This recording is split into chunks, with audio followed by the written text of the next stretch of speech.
Okay, so you've created a quiz and it looks really good.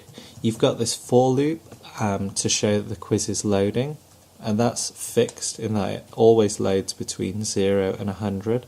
You've got a while loop which will load as many times as a user fails to score higher than 2 marks.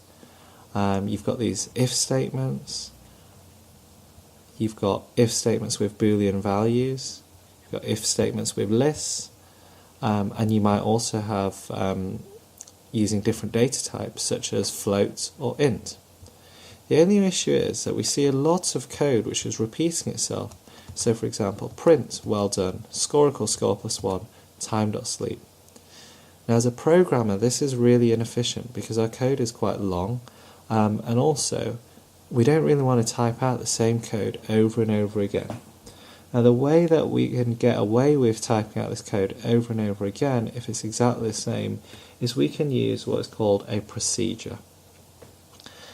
Now we can define a procedure as any block of code as long as it repeats itself somewhere in your quiz. It would make sense to do a procedure, and the best place to do this procedures is right at the top of your code after you've imported any modules or libraries. So the first procedure that we're going to make is one for the correct answer. So let's define this using define correct. Open and close a bracket as though it was a function. This is how we define a procedure. And then all we're going to do is we're going to cut this out here. So right click and cut this. And then I can paste this here. Make sure that it's all indented correctly. So this is the procedure. I could also make a procedure for incorrect. So anytime that the answer is incorrect, I could use this. And that way, anytime we need to use that, we can just refer to this procedure. So what we do then, this doesn't actually run when we run the code because we haven't called it yet. So in order to run a procedure, we have to call it. So if question 1 is volatile, then we're going to call correct. And if they enter anything but volatile, then we're going to call the incorrect procedure. And now it looks really neat, and there's fewer lines of code to evaluate as well. Another reason why you might want to use a procedure is because let's say for example you want to change the scoring system. So if they get the question right, you want to give them 10 points rather than 1 point, and maybe when they get the question wrong you want to actually deduct a point. If you had 100 questions you'd need to change it 100 times, and that would get really arduous and really boring.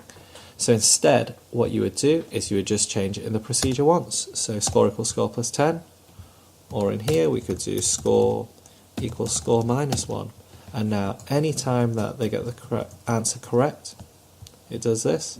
Anytime they get it incorrect, it does this. We can run it just to test that it works.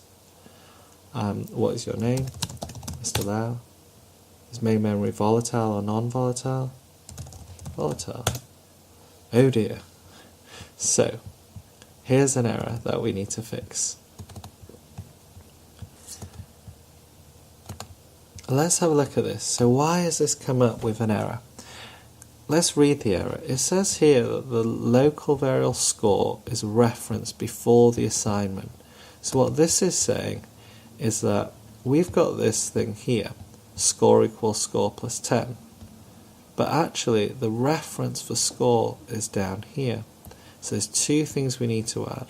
First of all, we need to move this. So the score is all the way up here. Second of all, we need to set the score to be global. So this needs to be global and then score. What that does is it tells us that the score that we're working on here is the same as that score there. It's not just within the procedure. And we're going to have to do the same here. We have to use global and score.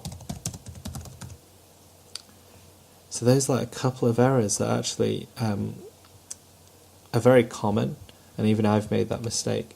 So let's rerun the code.